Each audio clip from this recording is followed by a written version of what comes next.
mercy! Did you not get the memo? What is good, everybody? It is your boy, Pat the Designer, back at it again. We are joined by somebody who I think is going to stick around for a little while. I don't know, man. He looked like a father that might leave. You never know. Wow.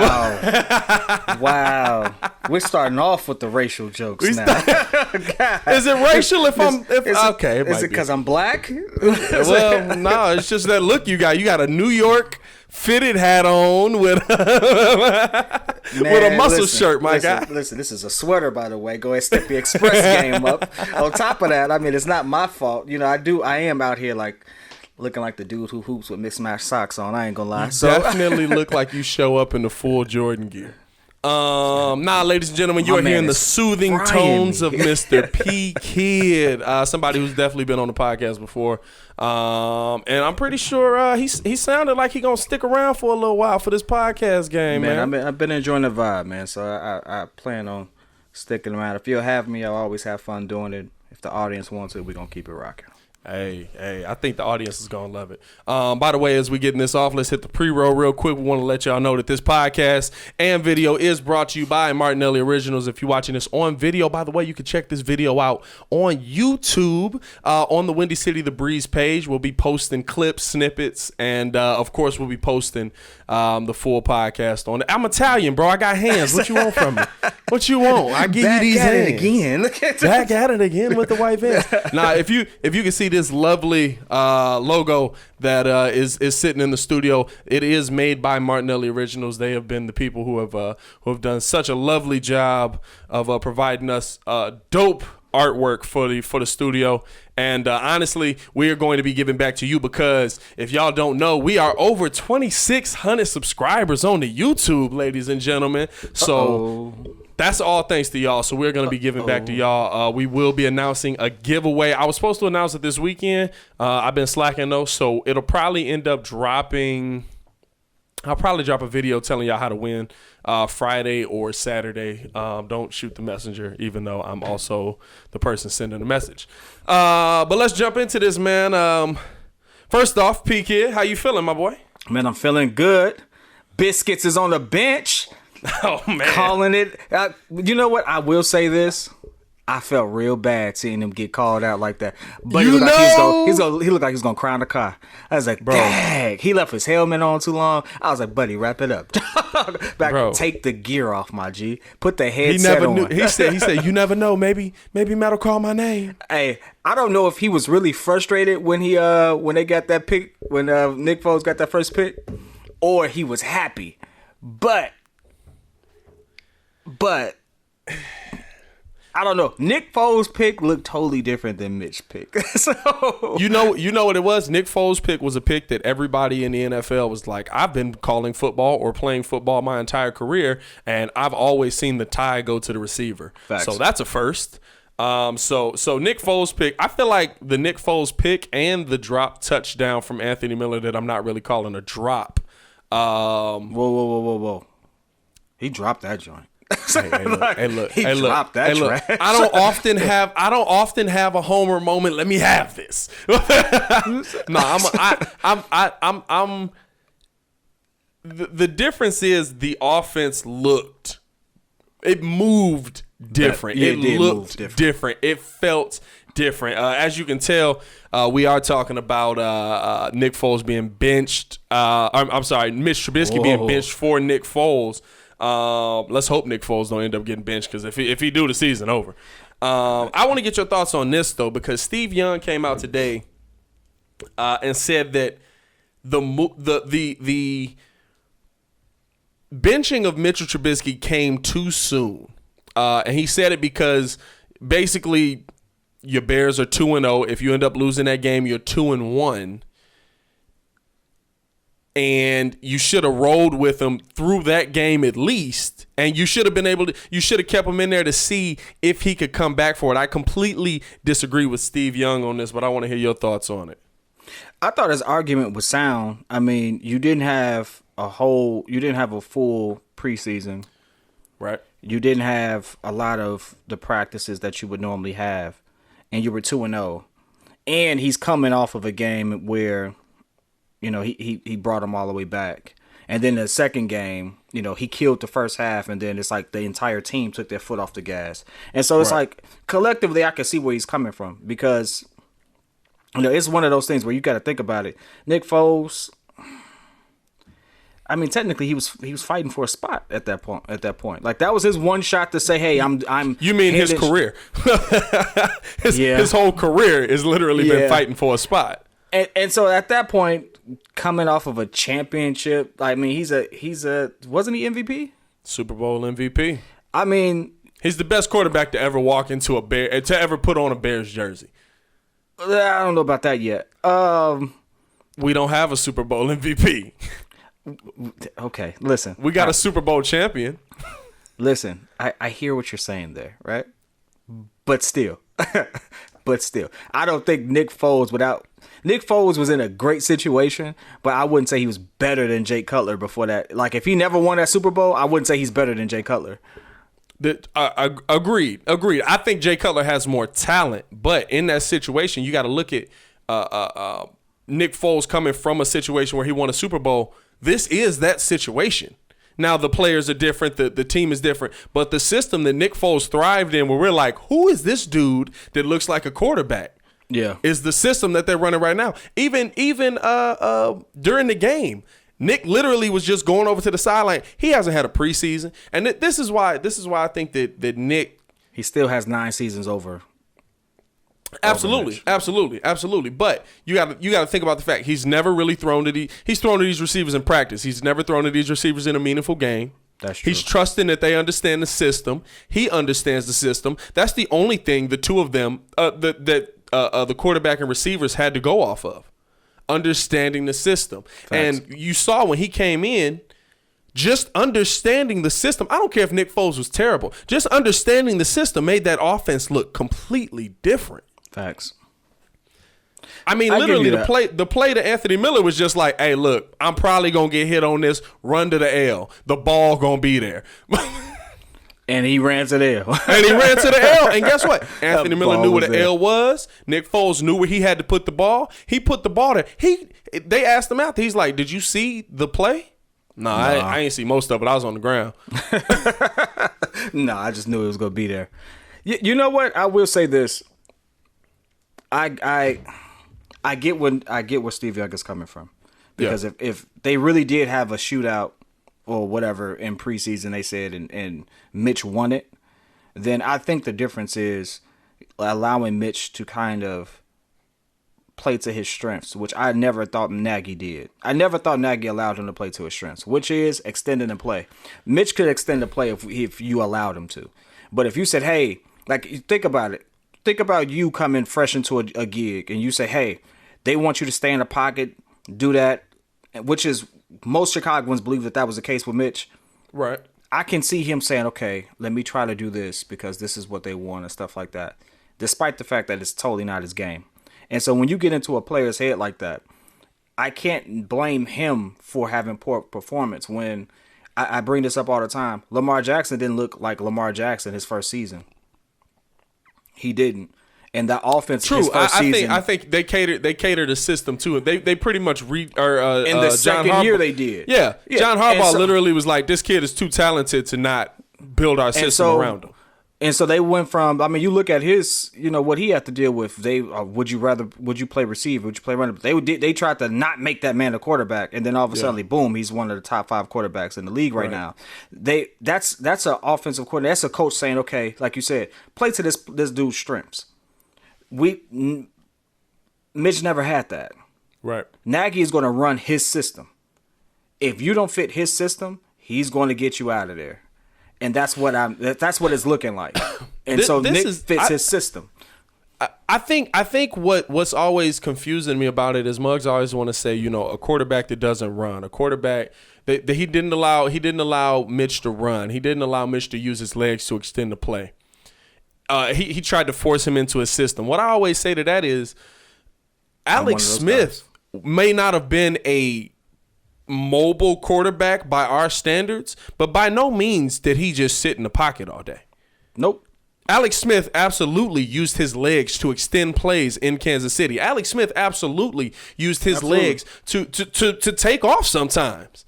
You know what I'm saying? So it's weird to me that we look at what Nagy did with Mitch and we say, well, he was holding him back. So why wasn't Alex Smith held back? Why was Alex Smith able to run this system? Why was he able to understand this system?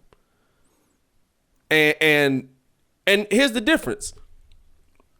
I'll tell you the exact difference between the reason Mitch is benched and the reason Nick Foles is going to play the rest of the season.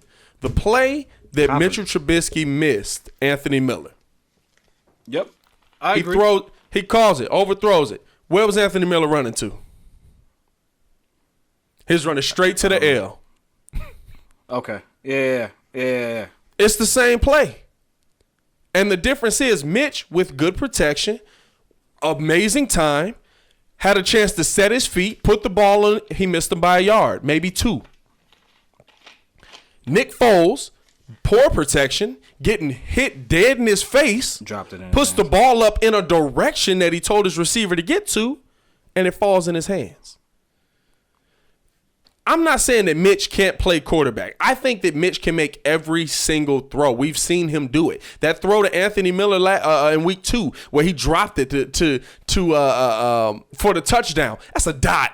Yeah. That's a dot. Mitch put it on his hands as he's falling into the end zone. That's a dot. That pass where he's diving out to the side, another Anthony Miller drop. Anthony Miller got to get it together a little bit too. Hey, whoa. Weren't you just online saying pay that man? No, A-Rob. Okay, I was about to say we got to pay A-Rob. Anthony Miller's still on that rookie deal. Okay, I thought I heard you say something. I was like, whoa. No. A-Rob. But Anthony Miller dropping a lot of passes. We absolutely need to pay A-Rob. That's a whole nother discussion. Yeah, I'm so mad. Now that Nick Foles is in, I'm being selfish right now because he was available in my fantasy league. And I was like, he ain't gonna get much. Then Nick Foles comes. I was like, dang, I should have picked him up. Yeah. Absolutely.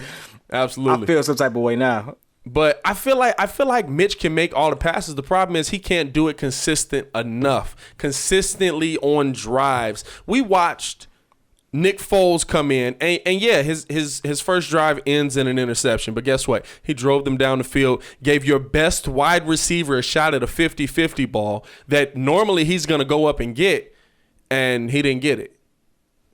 That and honestly, a horrible call. It was a horrible call. Horrible call. It was a horrible call. So I can live with that. Even when Mitch threw his pick against, I want to say it was against Detroit. He had some picks where I didn't think it was his fault. The one to Allen Robinson where he's throwing it in there. It's a 50-50 ball to your wide receiver. Yep. I love to see that. Give your best wide receiver the opportunity to be your best wide receiver. Yeah. Absolutely. And so I'm fine with Mitch throwing that, just like I'm fine with Nick Foles throwing that pick. You know what I'm saying? But drive after drive after drive after drive, Nick Foles ran the offense to perfection.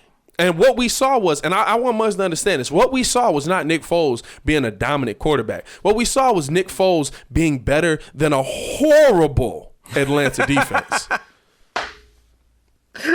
Horrible. That's why it's not too soon to bench Mitch, Steve Young. Horrible. Well, I will say this.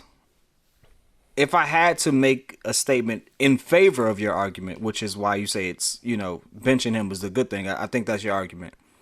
It's the confidence that Nick Foles gave the rest of the team. Like you said, Nick drove that team down the field. Well, let's be honest. Nick doesn't make all those other players play well. But you saw them move with more confidence. You saw them actually, I saw them running routes and actually running the routes and not be like, okay, should I come back and stuff like that. They didn't second guess what they had to do. And when you allow your team to just do their job and do it well, then that's when you say maybe this is time for us to move away from Mitch. And I think that kind of plays into, the question: will we ever see Mitch again? I don't think we'll see him again as behind center unless Nick Foles is injured. Barring injury. Exactly. Barring injury. Because listen, we know Tricky Nicky. We know Nick roll with that big Nick energy. I said Nick. I said big Nick energy. You know what I'm saying? He roll with that big Nick energy. Hey, look, but he spent a lot of time. Posted that online though. That was like a real page. Hey, bro.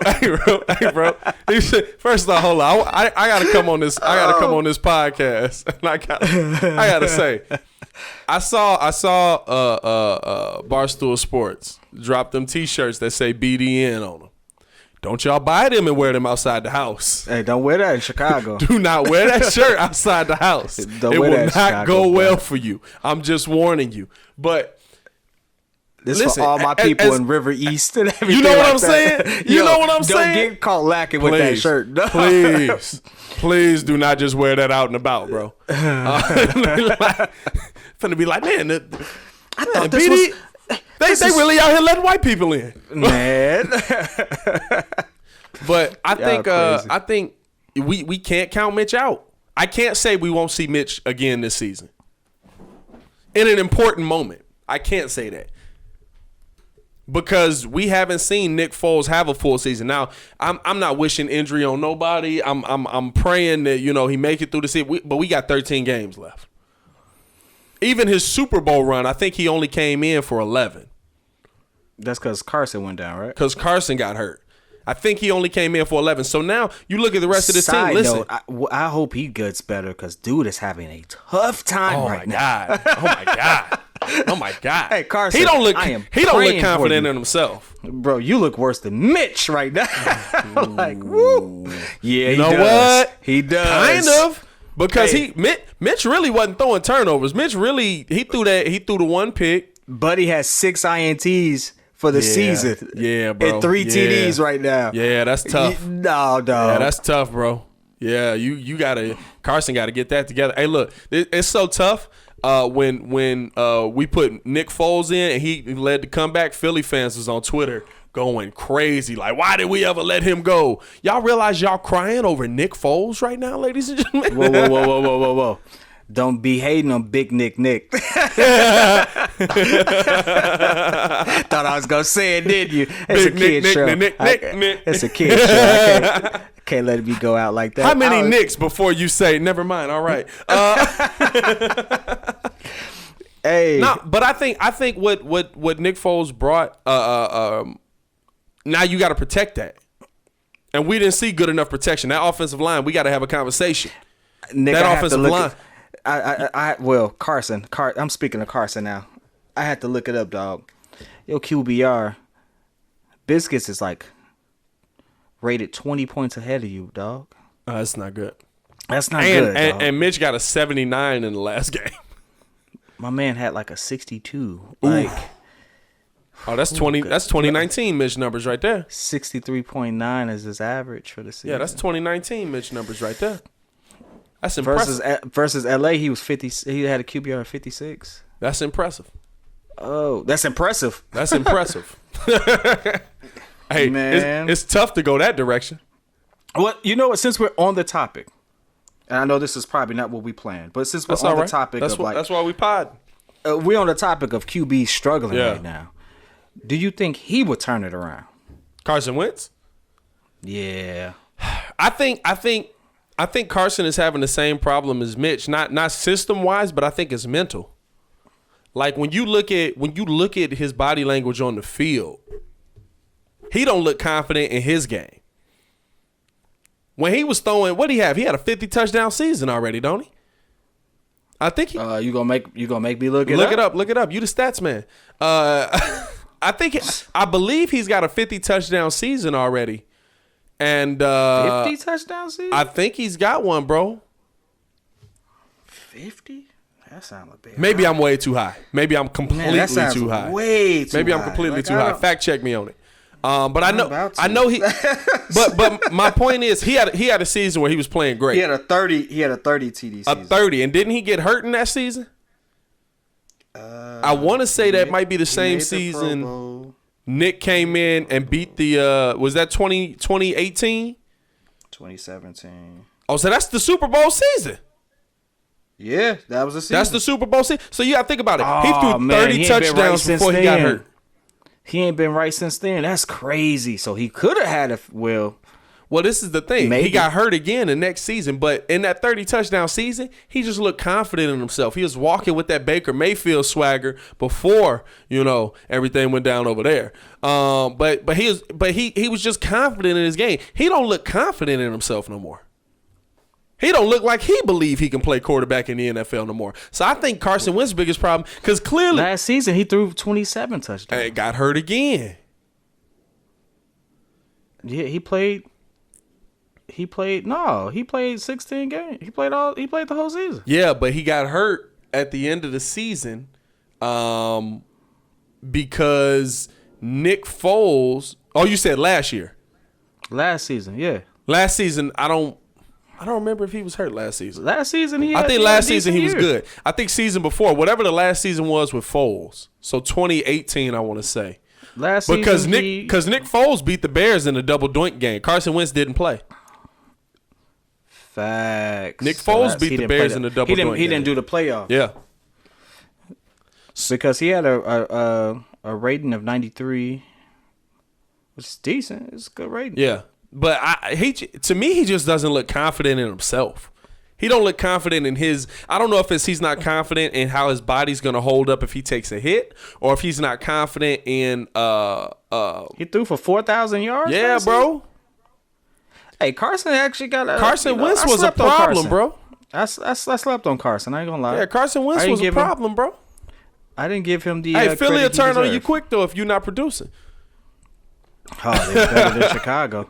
They're better than Chicago. Hey, Chicago, we don't like you until you actually do something. You can sit there and lead our team to a freaking NFC championship. Chicago didn't pay Jimmy Butler the respect he deserved till tonight.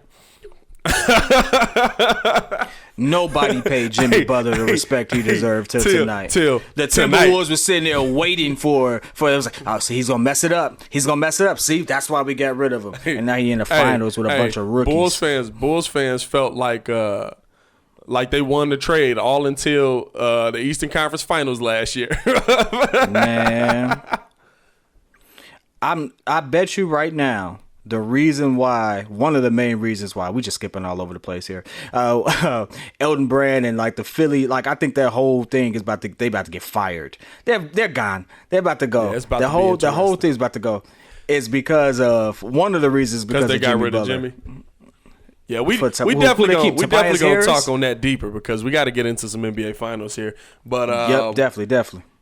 I guess the final question I would have on the Bears is, should we be concerned by what we're seeing from this top tier defense that has not played top tier drive in and drive out?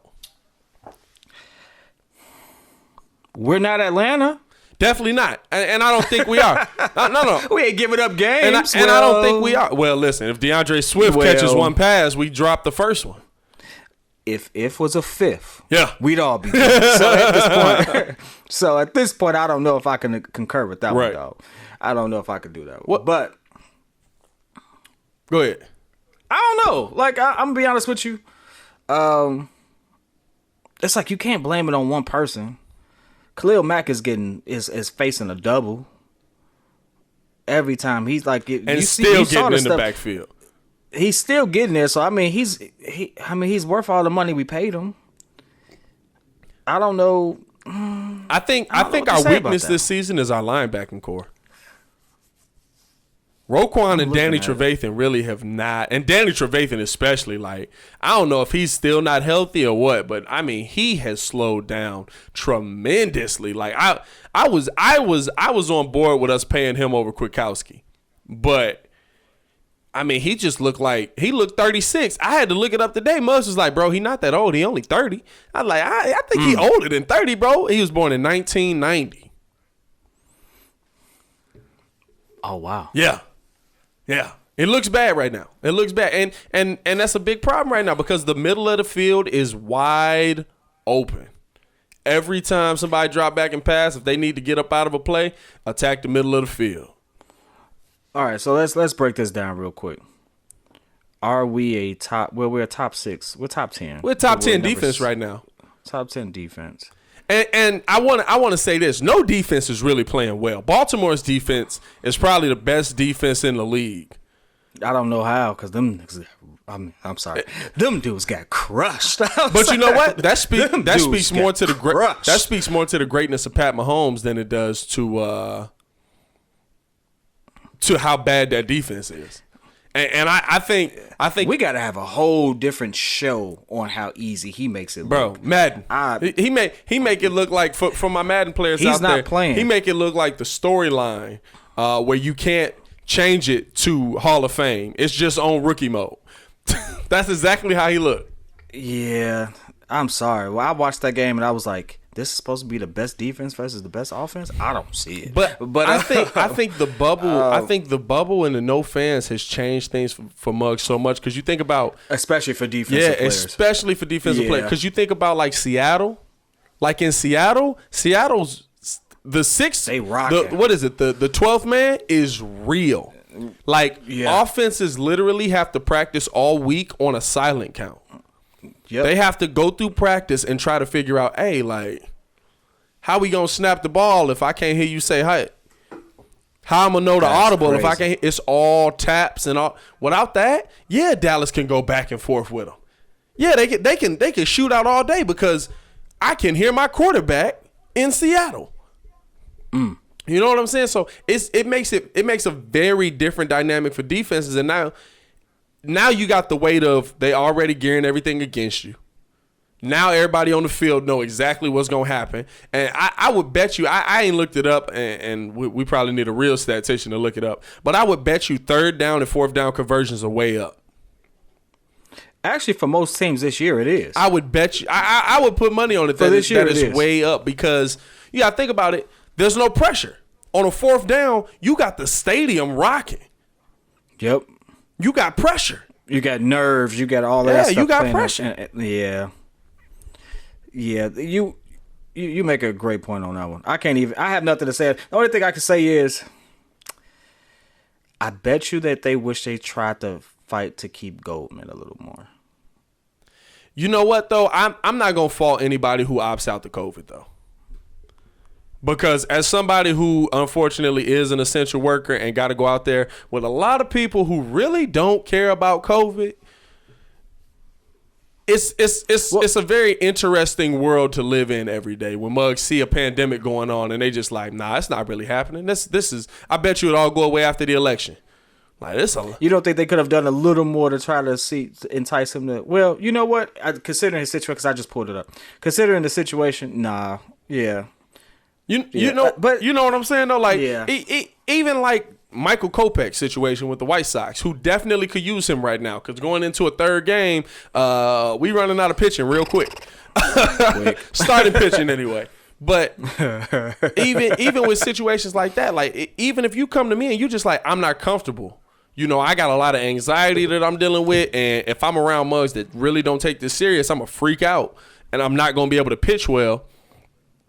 What I'm gonna say to you? What you gonna do about that? Yeah. What is the human in me gonna say to you? Now it's a lot of mugs out there. And listen, we see them all in the comments. We see y'all in the comments. Y'all know I be in the comments. It's a lot of mugs out there that just be like, "Oh man, you gotta just man up, man." Like they played through the pandemic, bro.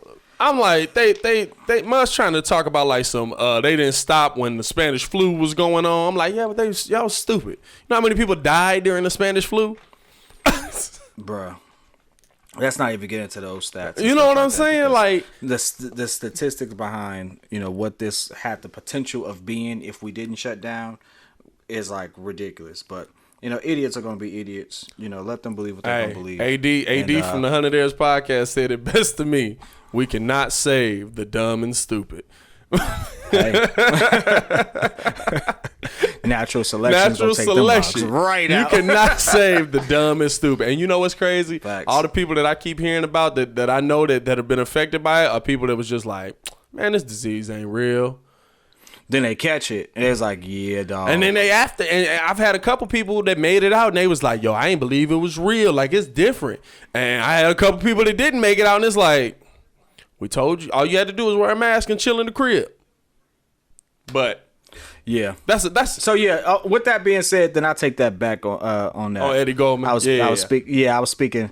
I was looking at something different. Then I came back to it. Was like, yeah, they probably should have. Nah, Right. that was my bad on that one. My bad, Eddie. If you see this. By the way, if you do see this, come on the show, bro. We love to have you via Zoom. Coronavirus. But to me, when I look at this defense, of course, I do agree that they missing Eddie Goldman. I think that they really missing Eddie Goldman. Yeah. Especially when you look at the run game, like. Cause who filled in for him? Hicks. Well, Hicks was already a starter, but I think who would that be? Would that be Roy Robertson Harris? Let me see. But you can tell. I mean, listen, we played against the Detroit Lions, and Adrian Peterson looked like he was back on the Minnesota Vikings again. AP is a freak of nature, bro. Yeah, but and honestly, he's really leading that team in rushing. Like he can't even. He really is, bro. Like it's so wild to me how much longevity this man has. Let's see.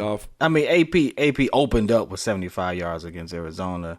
I mean, Green Bay kind of shut him down a little bit with 41, but yeah, he gave us nearly 100 yards, so that's different. Bilal Nichols definitely is filling in for him. Yeah, Bilal Nichols is probably. I believe he took over that starting spot.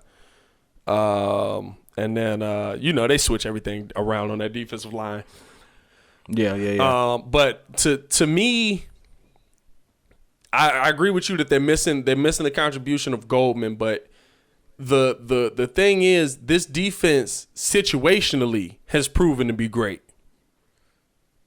But consistently, it has struggled to keep teams out of the end zone.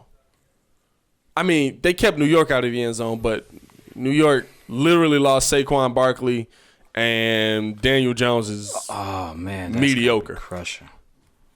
They might as well pack it in for the season. Oh, bro, that's my biggest. That's the team I look at.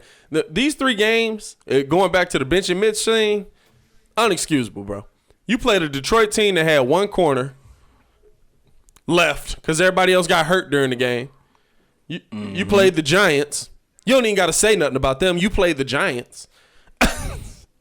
And then you played a Falcons team that was missing 9 starters on defense. Come on now, bro.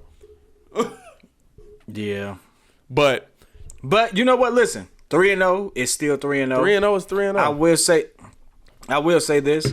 I think now that we have a QB that could keep the offense on the field a little longer, and not keep our defense, not tire out our defense by having them, work so hard. I think we'll probably see a different Bears team moving forward, and I'm looking forward to it. I mean, let's be honest. Like, the only people who spends more time on the field on defense is probably Kansas City because Mahomes scores so fast. Not wrong. My man is like scored in like 2 minutes, and it's like, we back out here again. Not wrong. So it's a whole different ball game at that point. Yeah. But you know what? That's a different kind of defense you playing too. That's a defense where we up 2 touchdowns and there's a minute going off the clock. All right, let's pin our ears back and try to kill the quarterback. I think that's gonna be the biggest difference that the Bears see. If we can play with a lead, Khalil Mack is a different Khalil Mack.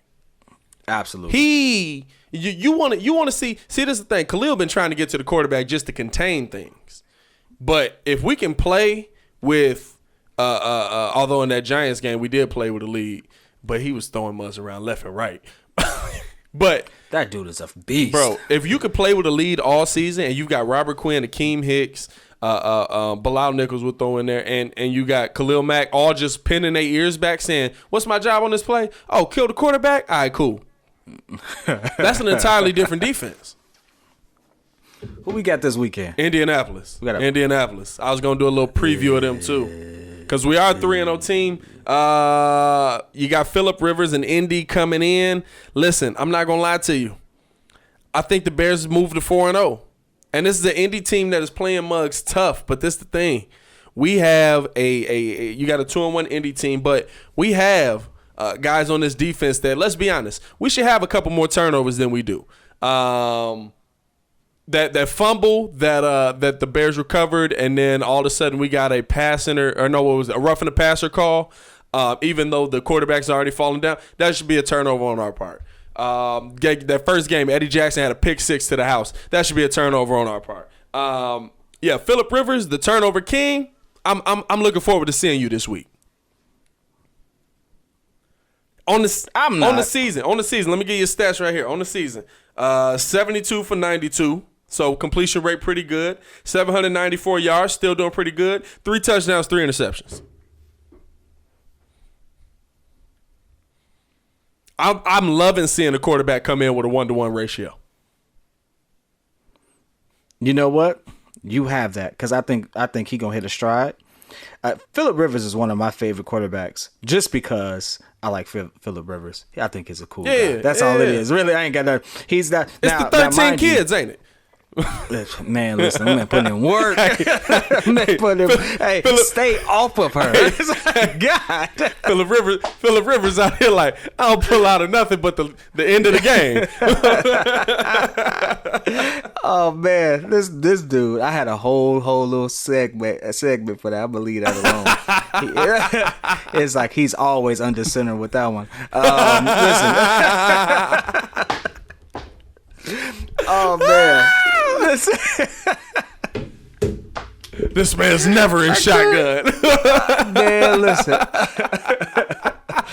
This man has a tribe going on. He has a whole football team, basically. Legit.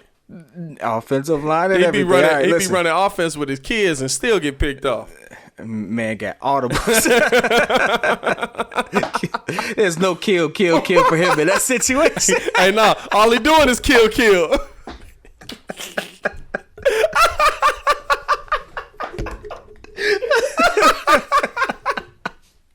The legend that is, oh man, we got two legends going up here. We got Big Hill Nick going up against Phil to Kill. Hey, listen, he has a great completion percentage on that joint right there. 100, my boy. Hey, this man is 13 for 13. 1,000. Hey, we definitely know he ain't shooting blanks in his mouth.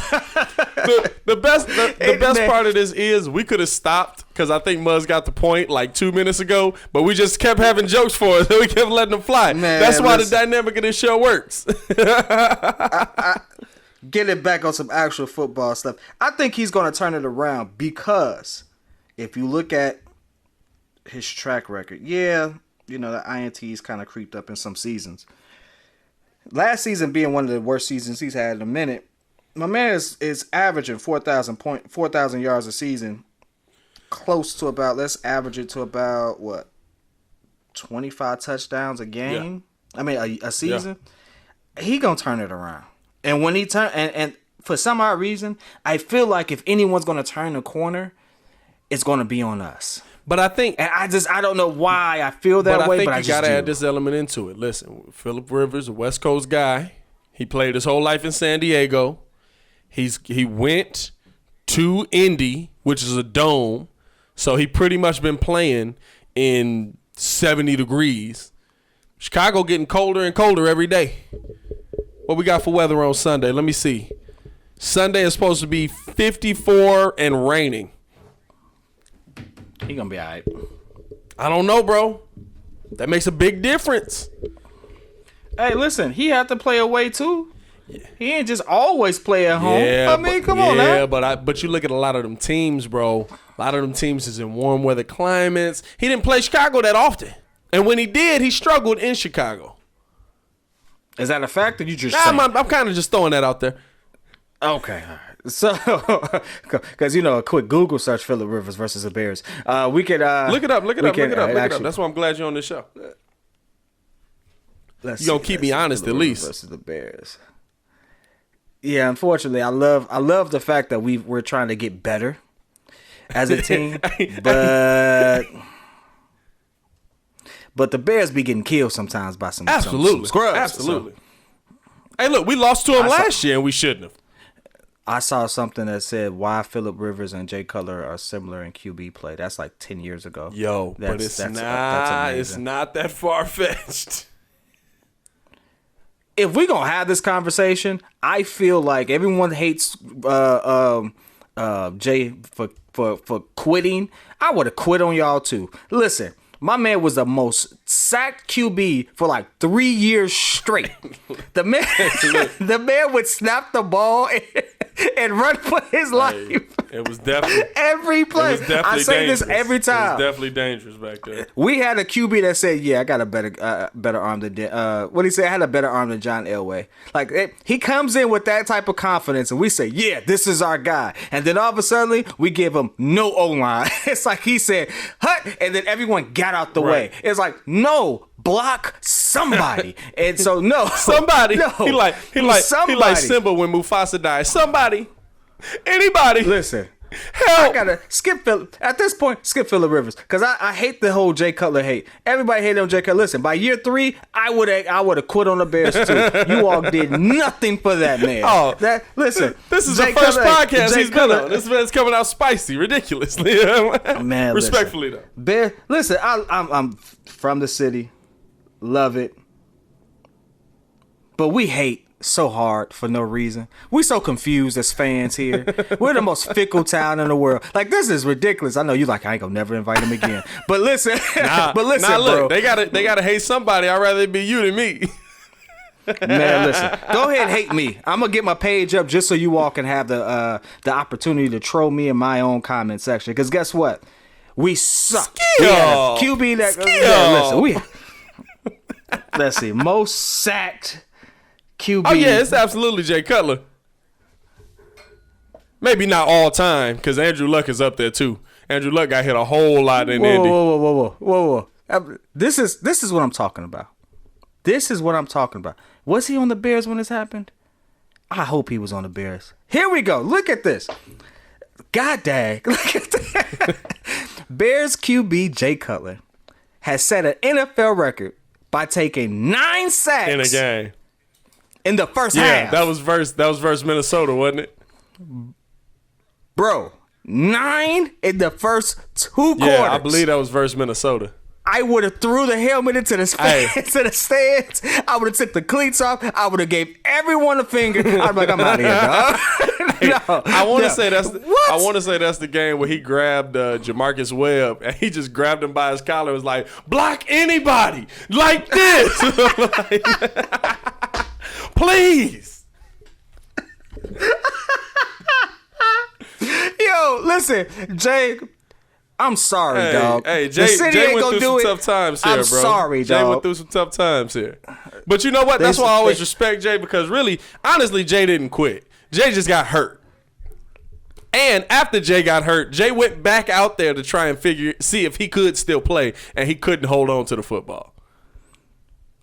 We always talk about the INTs, and I get it. This is the thing, though. I can live with the INTs if you win it. Jay had the INTs when Adam Gase was our OC, but we was winning. Bro, he got sacked 52 freaking times. That's a lot. Bro. That's a lot, bro. Bro, a lot. I'm sorry. There is no way that you're sitting there getting hit that much and you expect him to sit there and not turn the ball over. So at this point, let's talk about something else. Freaking Bears, man. On that note, first man. off, before we get up off of that, what's your prediction for Sunday, my boy?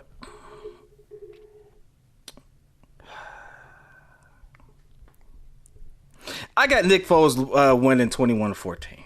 It's not bad. I mean, the defense at least showed up. Phillip Rivers was still Phillip Rivers, and Nick Foles moved the ball. I got Phillip Rivers being Phillip Rivers, not because the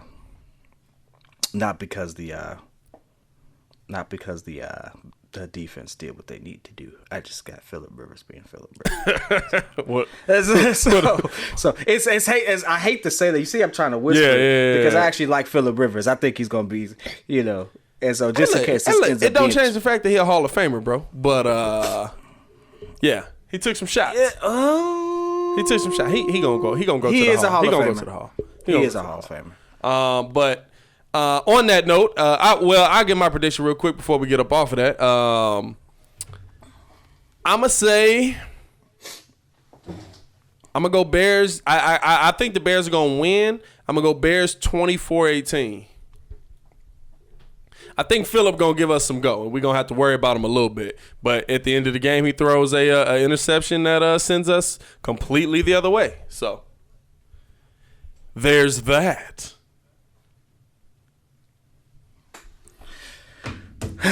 Yeah, it's tough, ain't it? It's tough. I just got depressed looking at more Bears stats from that era. Well, let's talk about something. Let's talk about something a little less depressing and a little bit more promising. Let's switch gears to our beloved Chicago Bulls. Switch gears to our beloved Chicago Bulls. We look like we got something going here in Chicago. AK doing big things for the city. I haven't really had the podcast up to talk about AK. Just know I love the hire of AK. I love the hire of AK for two reasons. One, because he was never affiliated with the Bulls. And two, because I believe he's Lithuanian, and he came through with that Lithuanian sickle and literally chopped everybody off at the knees. Just like, you still you really love this city, do you? Oh, you really love this team, do you? Foul. And then he hit Jim Boylan with the drag they used to do up in Rome, where they tie you behind the chariot. He like dragged him along for a few months. Was like, yeah, go ahead, talk to your players, and then he just like, fop. You know, so I love that. I love seeing him just take people out and take names. We also got the hire of Billy Donovan in here. Now here's the question that I'm putting out to the show. Was the hire of Billy Donovan a little premature now that Doc Rivers is a free agent head coach? Because Billy says he wasn't looking to for a job. Nobody was really contacting him. He wasn't taking meetings. AK called him and was like, let's set this up. All right, so I'm going to ask you this off the cuff. Which coach has a more winning? Which coach has the better winning record? Winning without looking it up. Percentage wise, or just accomplishment? Yes. Well, we know Billy Donovan doesn't have a championship. Exactly. I would say probably, because I don't think Billy Donovan's ever even had a 500 record in the NBA. So I would say probably Billy Donovan has a better winning record. But you also got to factor in Doc had like Orlando teams and stuff like that too. What do you mean he's never had my man has almost 100 wins over his losses. No, I'm saying I don't think Billy Donovan's had a season where his team had a 500 record. 500 or lower? Yeah, has OKC had a 500 record since he's been there? Yeah. Almost every season. They were 42 and 42? I mean, I guess I'm misunderstanding. Yeah, I'm saying I don't think he's ever had a season where they've had a because I know he's never had a losing season. So I don't think I thought you were trying to say he's never had a season over 500. No. I'm saying I don't think he's ever had a season where like they've even been mediocre. Yeah, no, he hasn't. He's actually done a really good job. So I'd say he's probably got the advantage in win percentage. Yeah. You know, the thing about Billy Donovan is I don't think he made the appropriate adjustments down the stretch. That's the only thing I'm concerned about. And so that and the fact that you couldn't get it done with 3 of the top 10 players in the NBA. And I don't care what everybody want to be like, well, nobody can win with Russell Westbrook. Listen. The man was an MVP that season. He did lose in the playoffs, but he was an MVP. He was a top 10 player in the NBA. I think you could win with Russ and people around him, but I don't think you could win with Russ complimenting another superstar. I think Russ has to be the star. But I think those are the times that Billy Donovan struggled most. Those are the times that OKC struggled most, I'd say. Because when he had PG, when he had KD, you know, those were. Well, PG ain't shown up to be the person we thought he was. Well, playoff P absolutely wasn't around. I mean, well, he ain't been around for a couple seasons if we being technical. Yeah. Like, you know, like you expect him to give you 20, and he did, and he has the ability to. But we expect our stars to rise to the occasion. I expect him to give me 25 to 30. And let's be honest. if we're going to go down that route, see, NBA is my thing. We finna get loose. Hey, I'm now. with it. All right, I'm finna say something real spicy. James Harden ain't who we think he is either. I gotta jump around it because they all. You talking about with the Russ thing? Yeah. Yeah, James Harden ain't who we think he is either. True. James Harden has never been who we thought he was. Everyone that wanted to put him on the pedestal of being, I think he's a pretty good scorer. When you are the offense, then what else do it's you all do? about how they use him, though. Like, let's be honest. Let's be real. Basketball's my sport. Let's be real. You're in the major. This is you're a baseball guy. So this is the major leagues, right? You got there for a reason. You were better than 99.9% of people who walk into a gym. When you walk into a gym, whether you're on a bench or not, as an NBA player, you're better than most of the guys in a regular gym. Right. Yeah. And so when you give a person with professional training like that the green light to just shoot. True. You gonna score. Eventually what happens? Score.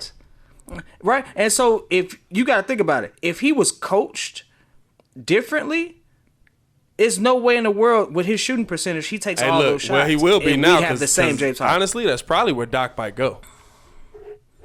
I don't think Doc. You don't think so? I don't think Doc wants to. Heck no. So back to the question before we get too far off sidetrack. Do you think the Bulls regret going after Billy Donovan this early? Nope. I think Billy Donovan fits what they need. I think he can handle our rising star in Zach LaVine. I think he's shown that he can handle those type of personalities because no one ever talks bad about him. Right.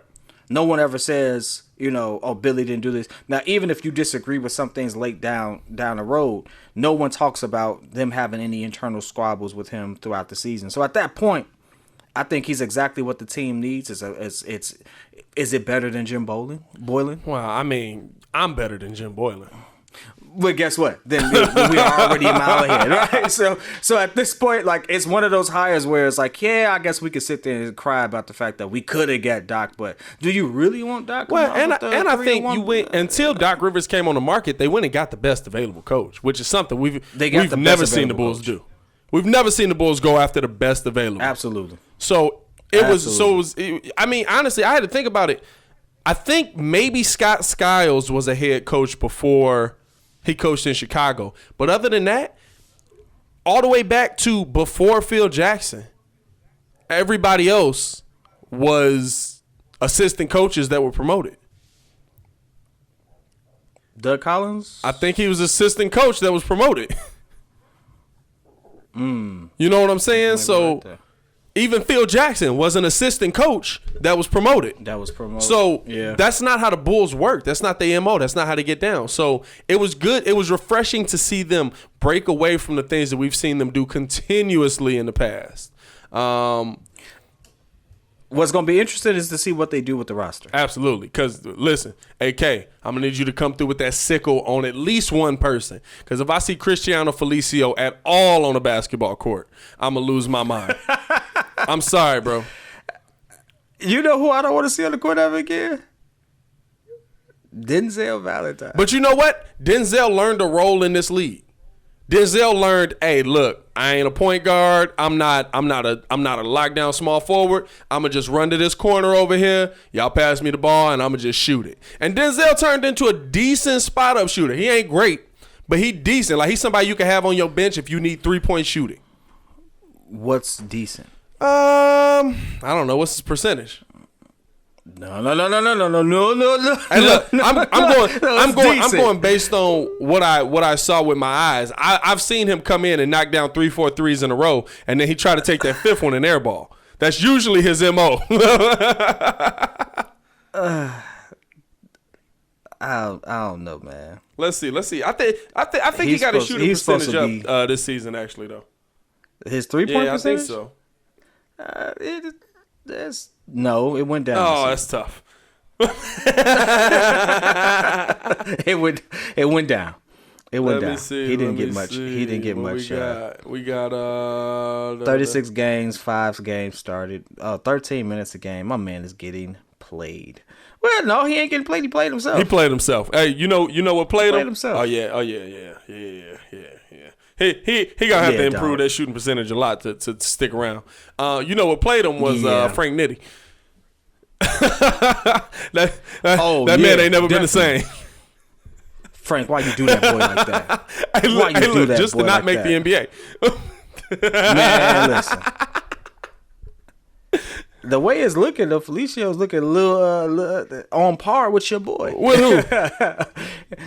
I mean, I know they play two totally different positions, but they putting up the same amount. Oh, you talking about Denzel? Being technical. Oh yeah, I ain't saying you got to keep Denzel, but I wouldn't mind seeing Denzel on the court as a shooter, and nothing else. Wendell Carter Jr. I wouldn't want to see him on the court as a viable offensive option that we look to do something. I know this is Windy City the Breeze, bro. But this team is trash. This team is trash. Hey, look. just because this the Breeze don't mean that we can't state the obvious. But dude, literally, our team is rookies and point guards. It's literally just Zach LaVine, Kobe White. I throw Daniel Gafford in there. I like Daniel Gafford as a big man in this league. Bro, get my man Zach out of there, bro. And I say Larry Markkinen if he improves, because I'm not gonna lie to you, Wendell's a solid piece, but Wendell's not a 5. Man, listen, they need to go ahead and draft your boy. You did the video. Which one, Melo? No, Obi Toppin? No. What's his name? Or the center? We call him Dennis. We call him Dennis the Menace. Denny, what's his name? Denny Avdia. Denny Avdia. Yeah, we got. We got to get my man's. We got to get him. We got to do some things. Listen. I don't want Melo on this team. Would you draft Melo for the Bulls? Huh? You would draft Melo? I would draft Melo for the Bulls because everybody want to rag on his shooting percentage, and I understand.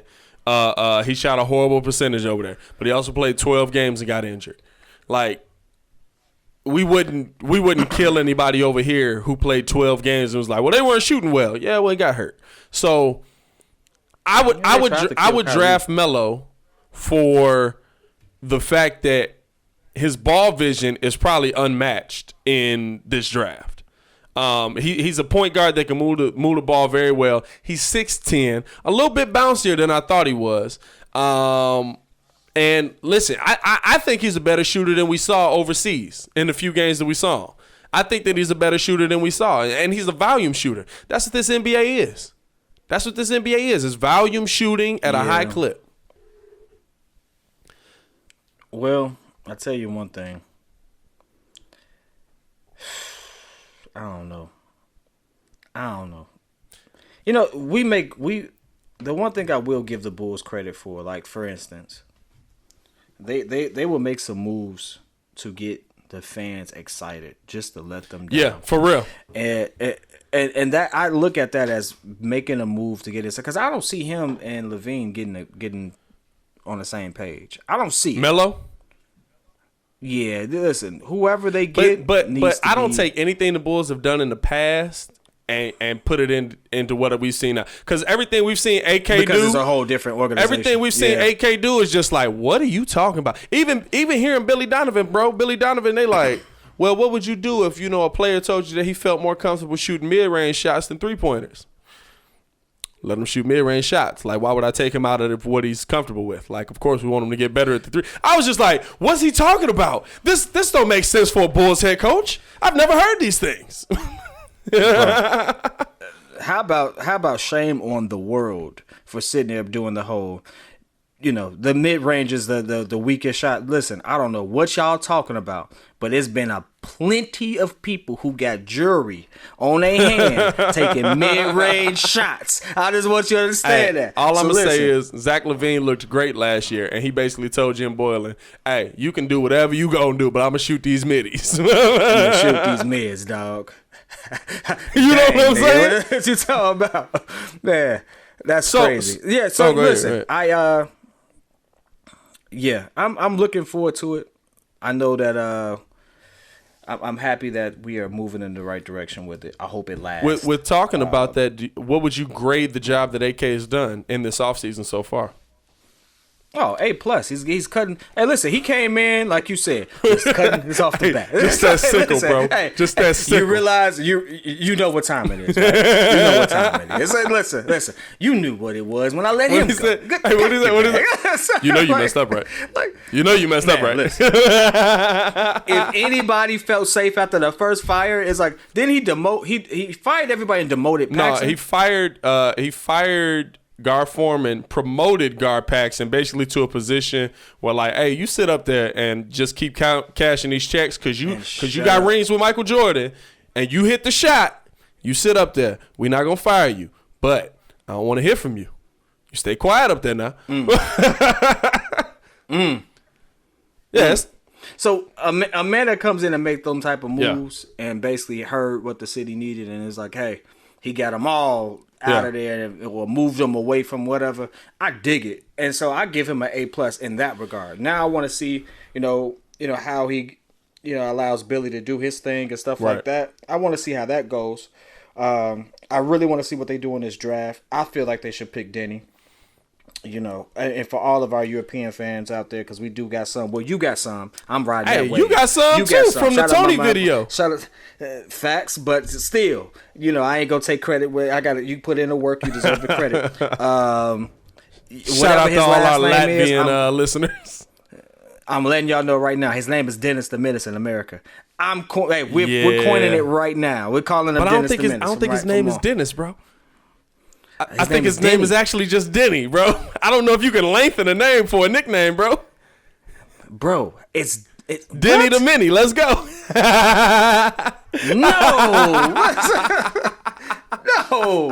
No. Hey, listen. He needs to understand, and everybody needs to understand, that is a term of endearment. Dennis the Menace has been a part of all of our childhoods. That was my show. Listen, that was my show. Hey, don't take it offensively. Just understand, Dennis the Menace was about that life, and we hope Denny comes over here and be about that life too. I think we should draft him. And you know what though? Even if we didn't draft him, because of the job that AK's done, and I'm with you, I would give him an A. I give him an A+ just for firing Gar Foreman. It's a shame. Just for firing. Once he did that, hey, listen, he could have wrote that out for 3 years and done nothing else. Man, but he's already implemented scouts overseas to check these players out. He's already implemented this during COVID-19 to see about these young players that's happening over there. So even if he did look at it and he was like, I don't think Denny is right for this team. You got it, boss. Clearly you understand. They picked Nikola Jokic in the second round. Nikola Jokic fell to the second round. I totally didn't understand. I totally that's new. Oh, you didn't know that? I didn't. It didn't register. He was picked in the second round at like the 43rd pick in the second round, bro. Ooh-wee. You know what I'm saying? And let's be honest, as tough as it is to say, he's probably the best center in the NBA. Oh, for sure. Who's better? I can't name nobody. Embiid definitely ain't. Embiid definitely ain't. So who's better? The only other person that would be better maybe if he gets healthy Kristaps is Boogie. a 5? Maybe an argument for Kristaps if he's healthy. I thought is he a 4? I think he's a 4. I think it's 4. I'm looking it up now. They might play him at the 4 and might have somebody else on the floor with him at the same time. But to me, like, if you can find talent like that overseas in the second round when nobody's looking at it. Oh, and by the way, in the first round you picked up Jamal Murray. Yeah, I'm trusting your draft analysis. Yeah, he's a 4. So Kristaps is a 4. Yeah, bro. Look, I don't even think there are any other dominant centers in who? Andre Drummond? It's 20 boards, but he can't do nothing else. You got to give him his props. Oh no, the Andre Drummond is 20 and 20. You know what? I mean, the crazy thing is we can't put him up there because Embiid be killing him. And it looks bad. Like it looks real bad. Like it's not even like oh no, he killing you, but you killing him back. It's not Shaq and Yao. It's not Shaq and Yao. Like Shaq would be killing Yao, but Yao be killing him back. No. It's just Embiid killing you, and you can't figure out what to do on the other end. So you just getting killed. I think the only person I would say would be up there if he comes back healthy would be Boogie. because Boogie was getting down. But and that's why I always say it hurts me to say it, because Boogie was the best big man in the NBA. But I can't put him up there no more because he's been injured 2 years in a row with major injuries, and you got to see how he's gonna come back. You got to see how he's gonna come back. I'm be honest with you. That's why I said. That's why I said. Like we was having healthy. a debate earlier with KD. That first season, I got to see how you gonna come back from an Achilles. Whoa, dog. Check this out. I'm going to stop you right now. The KD slander is going. No slander. I got to see how you gonna come back from an Achilles. He's gonna come back better than LeBron James as he was when he left. This is the thing. He was the best dude in basketball. Have you seen him practice tapes, bro? It's practice. Guess what? Hoodie Melo is one of the best hoopers I've ever seen. But Hoodie Melo is the best practicer you ever seen. You ain't see him do no other work but practice with the same two people. But you talking about practice tape. That's what I'm saying. Hoodie Melo is one of the best hoopers I've ever seen on the court. But when he comes and gets signed to a team, he's older Melo. They can't do all of that no more. You know what I always wondered? I always wondered if he was like low key had like a serious injury that he never really recovered from, and he just never put it out there. Cause his movement looked totally different. It's tighter. He's like, what's weird? Melo. I think Melo hurt himself. I think Melo had to get slimmer to prolong his career, but I think it hurt his game because Muggs, don't think about it. New York Melo was bodying Muggs out of the way. Like his weight was a big part of his game. And so he's still kind of doing that post. Like he's still going in the post, hitting you with the jab, but he ain't got the weight behind him like he used to have.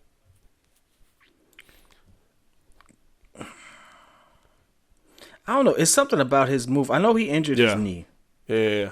I know that was it. But he was like moving different before. But you know what? When them injuries pile up, you know what I'm saying? It's like when them injuries pile up, it's like, what? After a while, it just hurt. Like even watching Derrick Rose walk sometimes now, it's just like, oof. Okay. All right. Yeah. Good to see you, D. Hey, stay up, brother. You stay blessed. Do you think that Melo his game didn't age well with the league? Because Melo is a true post mid-range player. He need that ball. He need that 10 seconds. He need that, give you that. And for his position now, most of the players at his position are running the floor a lot better. Like he plays like he should be a big man, but he's not really a big man. I think that Melo's body matches the league, but it doesn't match his game anymore. Because Melo, you got to think about the fours in the league now. Yeah, they're slimmer fours, and Melo do Larry Markkinen every time he see him standing across from him. But now you're asking Melo to play the four. That's a very different position than he's played his entire life. Like Melo's always been a 3. And now on Portland, they're asking him to play the 4 most of the time. He comes in at the 3 a little bit. But in all honesty, if Melo wants to prolong his career, Melo probably should take the Ray Allen route. You know, the crazy thing is, I'm actually reading it now. They said he really didn't lose any weight to become skinny Melo. Is it just he lost body fat? Hey, I guess so. I send it to you. I thought that was an That's wild. That's wild because he definitely looked much smaller now. Actually, he looks much smaller, but his reported weight is actually a few pounds heavier than last season. How you even do that, bro? I don't understand how Muggsy. It's muscle. I get that, but it don't look it. It don't look like muscle to me. It don't look like muscle to me. You know what I'm saying? It looked like he lost a person. Like New York Melo was definitely getting in on the cheesesteaks, bro. Yeah, he needs to go ahead. If he had a fresh shave and a haircut, he would have looked totally different. You know what I'm saying? But he needs to go ahead and let since we talking about the whole league, let's get your finals prediction before we finish off the show with a quick segment. Yo, I got Heat in 7. Ooh, Heat in 7. I got Heat in 7. The Heat in 7. Are you watching it right now? Because I low key been peeping. I ain't tuned into it yet, but I got it on. I got it set so that I can always catch up. YouTube TV hooks me up. But I fully expected the Heat to take game 1. Because that's LeBron's MO. I don't believe in that. Because here's the thing. Here's the reason why you can't do that with Miami. It's always a different man. It's always a different That's man. true. You can't game plan for a team who is so unselfish that, hey, if Duncan got it going, we're going to feed Duncan until he start bricking. And guess what? Bro, that dude Duncan be Robinson, up. Tyler Hero, bro. That's a Tyler bucket. got it going. We're going to feed Tyler until he start missing. And guess what? Both of them post major And you know games. what's crazy? This the thing. Brian probably I don't know. There'll probably be one Jimmy game, but for the most part, Brian is probably gonna contain Jimmy. Cause Jimmy not gonna be looking to score. I got a bust your bubble. What do you got? Now. Jimmy got 12. Jimmy got 12 points. This gonna be the Jimmy game then. This gonna be the Jimmy game then. Jimmy is getting busy. This right? gonna be the Jimmy game then. Jimmy is getting busy now. Wait. Maybe it's a correction. They probably took back a 3. Or maybe they passed somebody because it definitely said 12 points a second ago. But I can see. But he got 9 points right now. I can see Jimmy. I can see him having a game, but like you said, this is a complete team. It's tough for me to pick against LeBron. Not really, but in this situation, it's tough for me to pick against LeBron because the dog climbing the hill is always hungrier than the one at the top. True, and you but can't true, tell me but that Jimmy ain't got more to I play for. don't think Bam is the answer for AD. I think that's the difference in the series. I don't think AD is the answer for Bam. You're looking at a team. Like, here's the difference. Just like you related to football, when people could just go out and just do what they do, you get a different monster out of them. These players are like, yo, we made it here. We took out the best team in the league. We followed up and practically nearly swept our way to the finals for teams that they had a 2.9% chance of making it to the finals. I think who was it? I think the last last 5 seed. Oh, here's a question for you. Who was the last 5 seed to win the NBA Finals? Nope. Detroit. Detroit won the 5. Last 5 seed to win the NBA Finals. All right, give me a second. No cheating? No Let me cheating. Think about it. Last 20, did it happen in the last 20 years? What year we in? 20? No. So it was before. I think back to earlier eras, and I'll be like, "Oh wait, that's not 20 years ago no more." No. So it did not happen. Didn't happen in the last 20 years.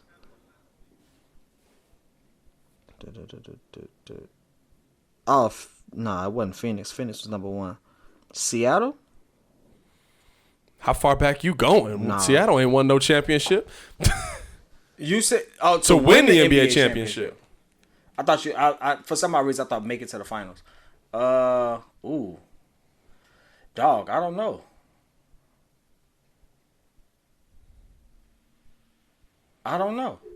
The era is the 90s.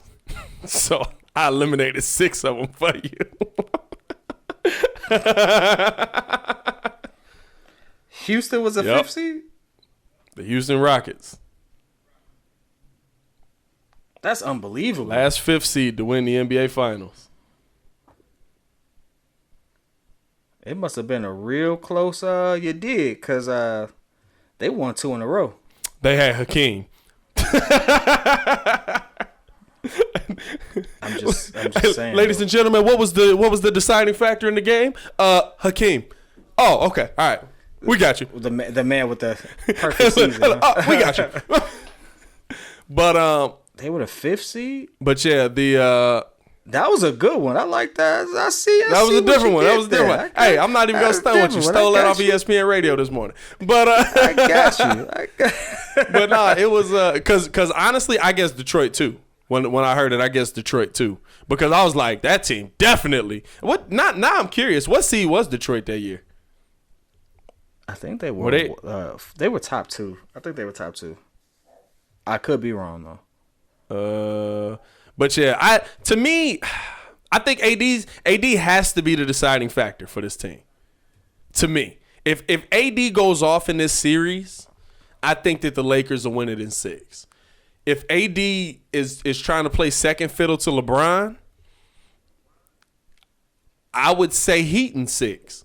Because I think then, now you really, because in my opinion, there's nobody else who can guard anybody. Like, Danny Green, okay.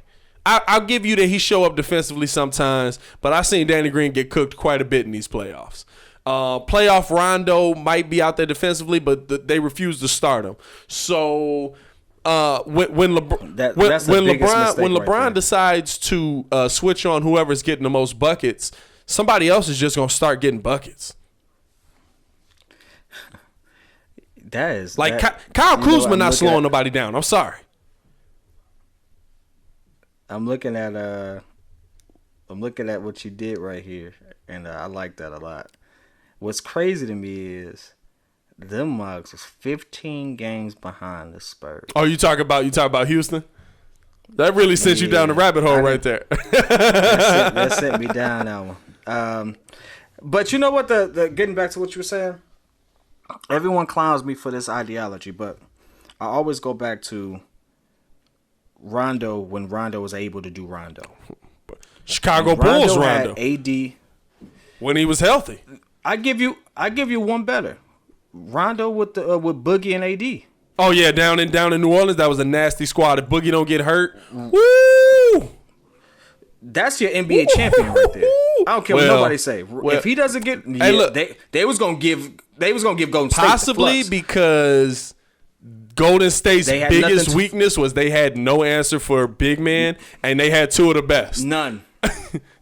And they had 2 of the best, and they could shoot, and they were mobile. I'm glad that didn't happen just because I didn't want to see JaVale McGee's career end like that. Man, listen. I know Boogie really wants, like, if he could have any season back, he probably want to do better in his season with Golden State. I know that for a fact because that's probably his best chance to win a ring. But as a competitor, I hope he'll say, when I got injured, when we faced them. Because Rondo posted, that's when he posted his 2020 in 2 game, right? Yeah, 2 points, 20 rebounds, 20 assists. And so here's what I'm saying. Make a long story longer. If LeBron plays off ball and just allows him to do what he does, Rondo and AD already have chemistry. Like, let them go to work. It's got to be AD do series. What they do. It has to be. I don't think LeBron has to take the role that D Wade took for him in his first championship. I think that's the only way they win this championship. But you got to think, though, in the first championship, D Wade was still a factor. He just wasn't the factor. Oh, their first trip to the finals, he was the factor. That's what I'm saying. They first trip to the finals, he was the reason that Miami, because Brian struggled. Like Brian had big games, but then he had games where ain't that the series where he had a 4-point game or something like that? Yeah, that's the series where Jason Terry has made a whole living outside of basketball. Yeah, whole career. Yeah. Hey, Jason, what do you do? Oh, I talk about when I dubbed up LeBron. Oh, wow. I want to hear some of that. I'll pay you some money for that. You know what I'm saying? So listen, if anybody could hate on LeBron and we not say nothing, it'd be Jason Terry because he actually backed up. I don't know what Paul Pierce be thinking. Paul Pierce be capping. Paul got to stop talking, bro. And this the problem. Bro. This is the problem. This is what Muzz don't understand. Paul is a legend. He really is. Paul. He a legend for the wrong reasons. But he just keep messing it up, bro. He keep messing himself up. Paul, and when I tell him, I be like, fam, I told Ringo the other day, I said, I'm going to have to do a video of me reacting to Paul Pierce highlights. Because I think Muggs watch Paul now, and they really forgot how busy Paul used to get. Like, Paul Pierce versus LeBron was not just LeBron dog walking Paul Pierce. Oh no, Paul. You know what I'm saying? Like, I think in that same game, Brian put up like 45, but that's a whole different game. You know what I'm saying? But Brian put up 36. Every time he opened his mouth, bro, it's just like another like notch. It's just, every time I'm just like, bro, come on, bro. Like what's the last thing he just said? He just said, let me see. Ringo sent it to me, bro. I was hurt that he was even trying to talk spicy. First off, Hassan Whiteside got to be the dumbest person in the world. This man said, I can't do this for another 4 years. F it. F America, bro. I'm moving to Hawaii. Yeah, he got to go. So this is what Paul Pierce said. No. Hey, look. I'm not giving that more time than it deserves.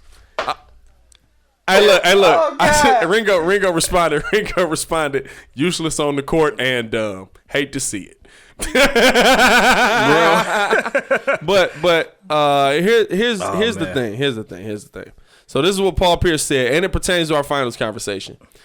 On Tyler Hero, he needs to see a larger sample size to call Hero a bucket. I can't call nobody a bucket if you ain't averaging at least 20 for the course of an NBA season. I need a bigger sample size before I start giving out nicknames. To which Tyler Hero responded, I think I just averaged 20 in the Eastern Conference Finals. But that doesn't mean that Paul Pierce is wrong, because some players have had great series and they showed up for a but select I think he's few had a games. great playoff But that run, doesn't and he was mean- great. He was great in the. Let's say this. He was pretty great in the bubble as a whole. Now, if you taking the bubble into account, like to me, and we really didn't get into this, and because of time, we probably won't get deep into it. But like Scottie Pippen just said. They basically just playing pickup basketball. It's not real NBA. And I totally agree. I totally agree. But with that. This is what I said. Scottie was trying to discount it as you're playing pickup basketball, so it makes it easier. To me, this is my thing. To me, you're playing pickup basketball. I agree with that because there's no fans. You get to be in your bag. But now every single player in this bubble, which they're all NBA players. I don't think there's really been anybody in this bubble that's been a Cristiano Felicio that's played that's been the player that we like. How's this mug in the NBA right now? Like he need to be gone. Right. Everybody in this bubble is in a comforted element.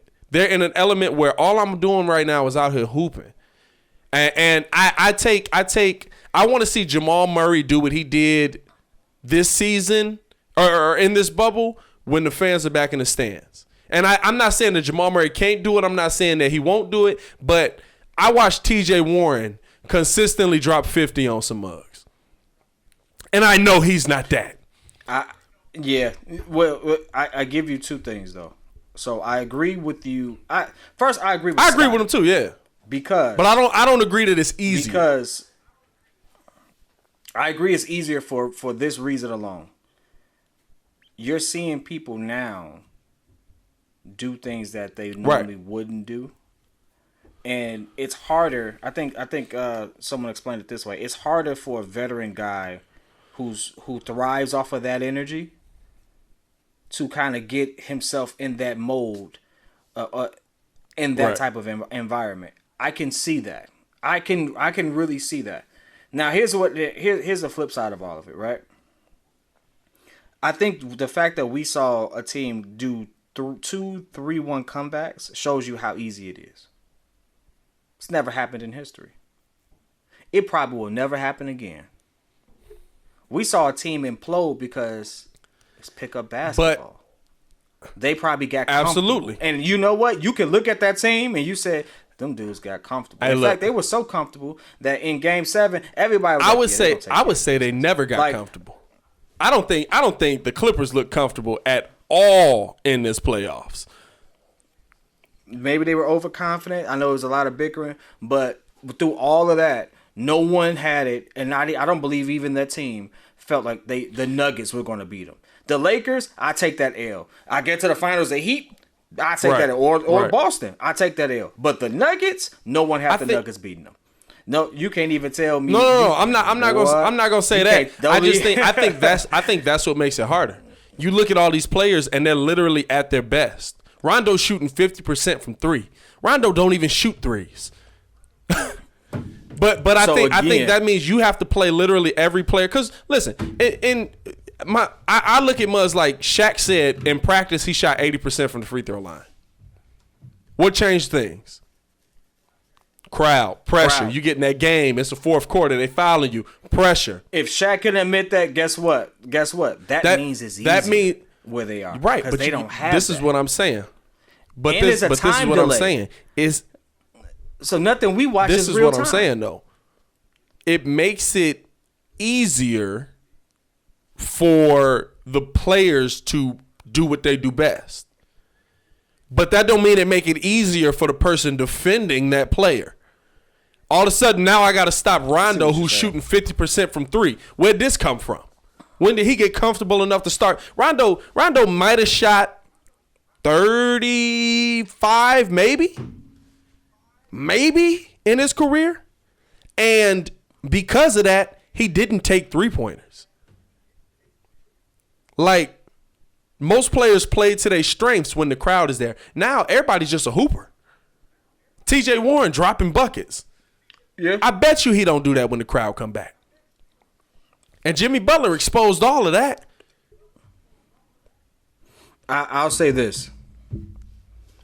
The team that benefits the most from this are the teams with those players who snap that we normally. This was their breakout moment. Because now you've given them confidence. I've hooped against you on technically the biggest stage.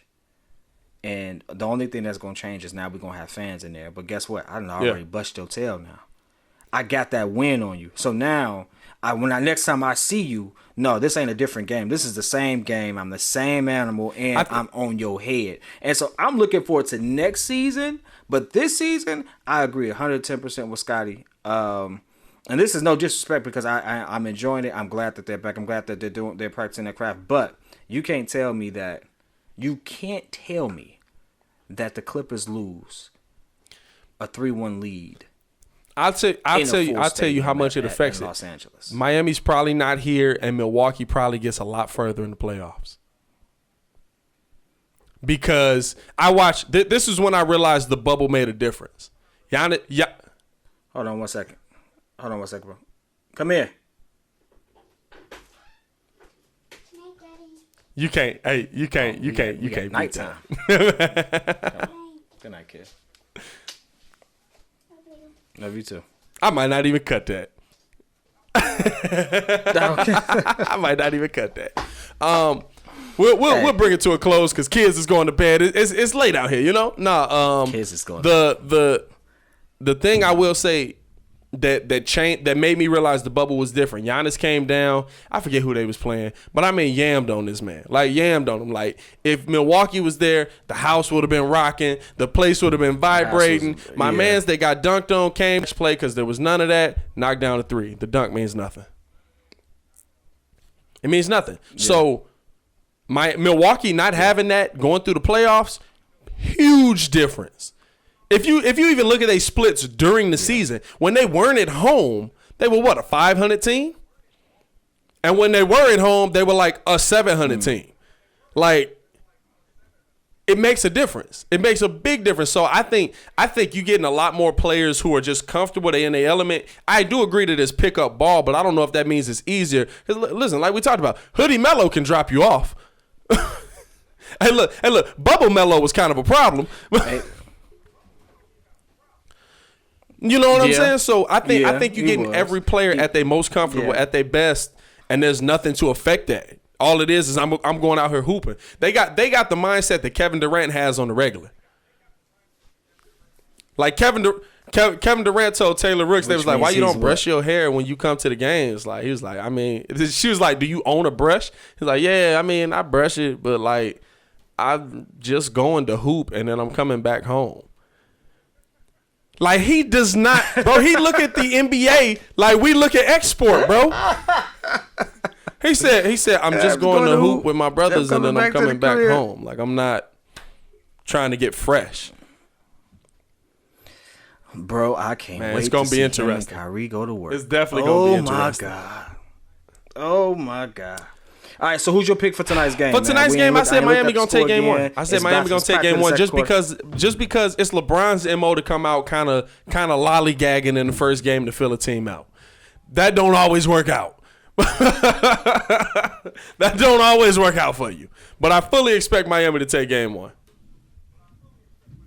You know what that tells me? I would love to say that he's so great that he can do that. However, that lets me know that you've played inferior teams so many times that you was like, yeah, let me practice something different this season, right? And that statement right there, that mythology, to me, encapsulates his entire finals run. Because you got think about it. You take game one, that's a different game. And here's my thing. You couldn't do that in the 90s. Everybody forgets this one point when they make these comparisons. It was best of 5. All up until the finals, yeah. Yeah. It was best of 5. So guess what? Ain't no taking no game off. Because that one game, like, listen, it was best out of 7. I mean, it was 7 in the Eastern Conference Finals and the final. Or in the Conference Finals and the finals, it was 7. Because yeah, and then the Eastern Conference Finals was 7, and the finals was 7. Because New York and Indy went to 7. Jordan never went to 7, so. But New York and Indy went to 7. Jordan never had. Jordan won in 6. Jordan won against Charlotte, I want to say, in 6 when Kendall Gill was on that team.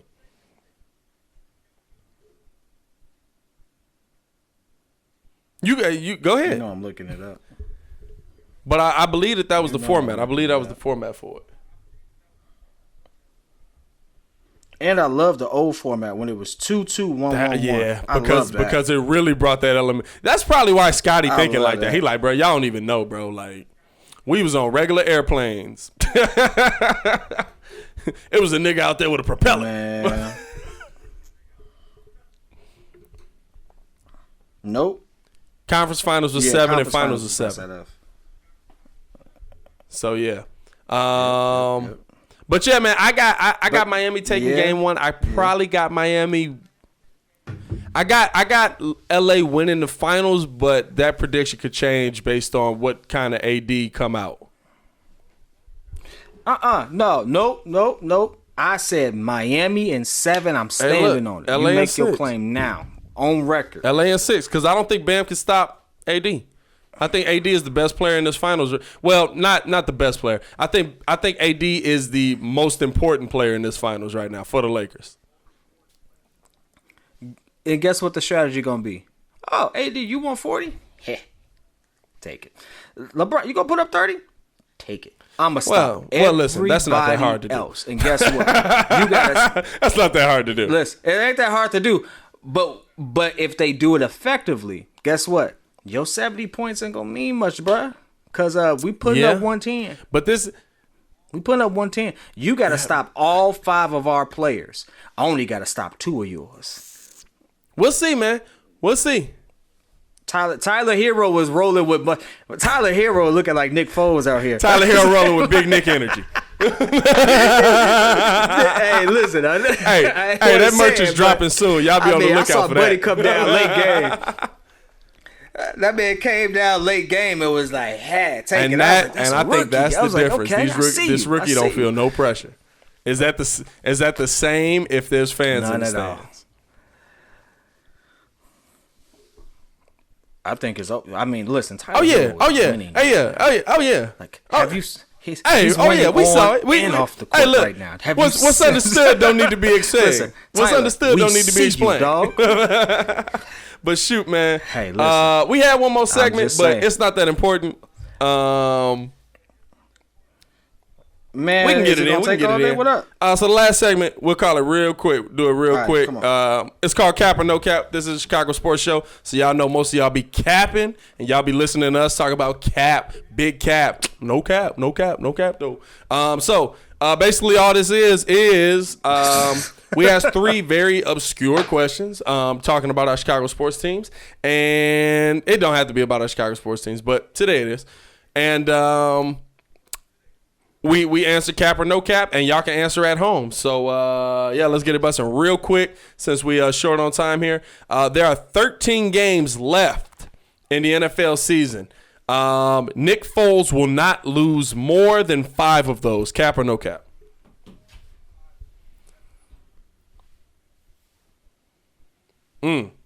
No cap. So what would you say the Bears record finishes as? They got 3 wins already. I said 5 because I got them finishing at 11-5. That's the same thing. So he'll lose about 5. Yeah. Okay. I agree. That. I agree Yeah. with you. I agree with you. That. Y'all let us know what you think at home. Billy Donovan will get the Chicago Bulls into playoff contention this season. Cap or no cap? Ooh. Why you say cap? Cap. Who you gonna get him Hey, there look. with? Hey, look. Who you gonna get him It's there the with? East. Hey, listen. It's the East. What? The East is looking pretty loaded next 6, year. 7, and 8.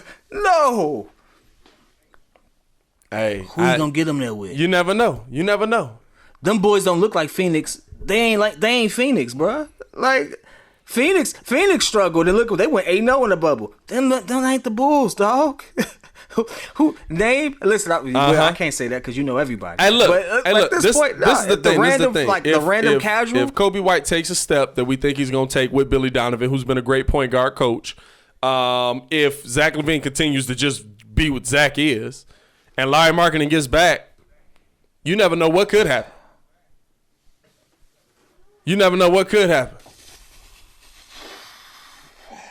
Boy, use. You know what? It's Windy City to Breeze. I should have known. This ain't. So you don't think nobody's going to improve with Billy Donovan as the coach? Hell no. No, I mean, what I mean is, people are going to improve, right? I think that Billy is going to get them in a situation where they're going to have closer games. They're going to be a little more competitive. But at the same time, you got to have the talent. He doesn't have the talent there. We've seen what he can do with a little bit of talent. Hey, guess what? He hasn't had a losing season. He's also had Hall of Famers on his team every year. Of those, yeah, but at one season, he only had one. This season. And so guess what? This is what I say about that. He did good. I look at Kobe White as a project that Shai Gilgeous-Alexander was.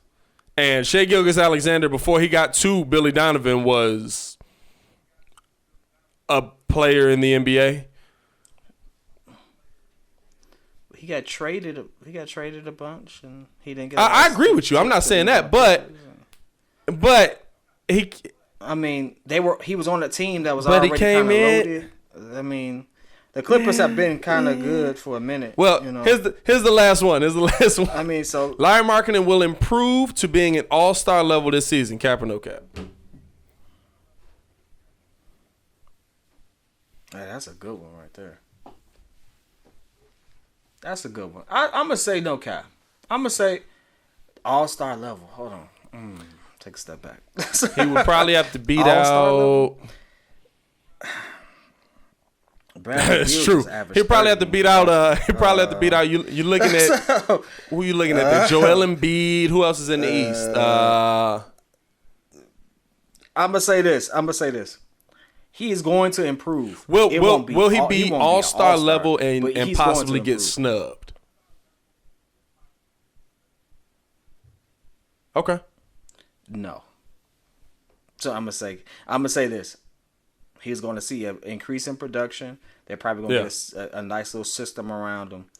But I don't see him being I don't see him being a snub. Like, if he doesn't get in, I ain't going to be like, oh, they snubbed my man. Nah, I can't say that because I don't see him going from, what is he at, 13 points a game to 25. I don't see that happening. I see him going from 13 to like 19. I see him going from 13 to maybe 21. But I wouldn't consider that all-star level when you consider the people that are ahead of him. If he go from 13 to 21, you got him in most improved conversation. I give you that. I'd probably say he could be in that conversation. But I'd probably call. I'm not even gonna lie to you. I'd probably call. I'm trying to think of big man in the East. See, it's tough because I would say Cap, but only because Kevin Durant usually gets in as a 4. Like, because it's positionless. So now you got to beat out KD. You got to beat out Embiid. You got to beat out probably DeAndre Jordan, who's already got the name, and we know it's a popularity contest. You got to beat out Bam. You got to beat out. It's a lot of names there. Giannis. You got to beat out. There's a lot of names Giannis there. Is still in these. Yeah, I'm gonna say Cap. No, come on, I'm gonna say Cap. That's what I'm saying. Yes. Hey, listen. But Don't mean we don't want the best for him, but it's like, dog. I think he can improve to be that. I think he could be a snub, but I think he wouldn't get in because of a name. Since we doing all this talking on cap and no cap, you just said, hey, the Bulls could have it. Did you say the Bulls could potentially be a playoff team? Listen, the Wizards are coming back with John Wall and Bradley Beal. Show me. The Nets are coming back. Hey, look, show me, because the Bucks are still going to be the Bucks. Hey, look, because Philly is going to be the Philly. Miami is going to be show me. Boston is going to be Boston. Because where are we going to Bradley fit Beal in, dog? is retweeting Chicago Bulls tweets that they just hired Billy Donovan talk about some yes. So I want to see how solid that Bradley Beal in Washington is. Yeah. Listen. Oh, you gonna be Stephen A. You gonna be Stephen A. Don't come to Chicago, bruh. Listen. Let that situation breathe a little bit, cause you might be walking into a landmine, be walking right back to the we Wizards. I'm just letting you know right now. You know what? I ain't gonna say. As a fan, I would want him to come. I would want us to have that type of talent. I think him and Zach. They play the exact same position. You would have to move Zach probably. And so at that point, I don't want Zach to be moved because I kind of like, So guess what? I don't see that working. But if you had to say, give me Zach for Bradley, I'd do that. I would do that. And I like Zach. And I think Zach is going to be much better than we've seen, especially with Billy Donovan. But I don't know if his ceiling would be higher than Bradley Beal's with Billy Donovan. Although, I don't know how old Bradley Beal is, but I know Zach is like younger than me. So Zach is maybe 25. Bradley Beal. Maybe. Bradley Beal. My man got he got super snubbed. He definitely should have been an all-star. My man got snubbed, dog. Worst snub since Adrian Dantley. That's a whole nother conversation. Which, by the way, we got to do on. Yes, sir. We're gonna say. How old is he? Yeah, no. Oh, Bradley Beal is 26. Oh, well, if they the same age, hey, look, we might be able to talk turkey. You know what I'm saying? No. But and Bradley Beal averaging 6. Yeah, that's crazy. 36 and 5. That's crazy. Ooh, I don't know about that one, dog. Hey, but that was a good one, though, man. I'm looking forward to man. Hopefully we get for this. sure. You'll be on here next week. You ain't got nothing else to do. Fun. Ladies and gentlemen, this has been Windy City the Breeze podcast. We done gave him a good about hour and 45 minutes on this mug, bye. I don't know if this is what you'll expect for the rest of these pods, but probably, because we like to talk sports, as you can see. And we got plenty of Chicago sports to talk coming up. We didn't even get into the White Sox. We didn't even get into the Cubs. That's a whole nother topic. We'll probably be talking about that next time. So y'all stay tuned. Make sure to check out Windy City the Breeze on YouTube. We will be doing a giveaway, like I said, of one of these beautiful Martinelli original logos that you could put up in your personal bar, in your studio, whatever it is, in your bedroom, if your wife allows it. I don't know what y'all into. Kind of weird, a big bear head looking at you. You know what I'm saying? Yeah, it's weird. It's wild. But that's the way. What? You know what I just realized, bro? Why? I'm so disrespectful. You stupid. You didn't even notice. You didn't even notice it. Notice what? You didn't even notice it. Notice the New York hat? What you mean? I talked about the New York hat the opening seconds of the show. I was not there for that part. So, hey man, we gonna get up out of here. Shout out to P.Kidd, man. We gonna have him definitely back through very consistently. It is your boy Pat, the designer, back at it again, ladies and gentlemen. Y'all stay safe out there, Chicago. Peace.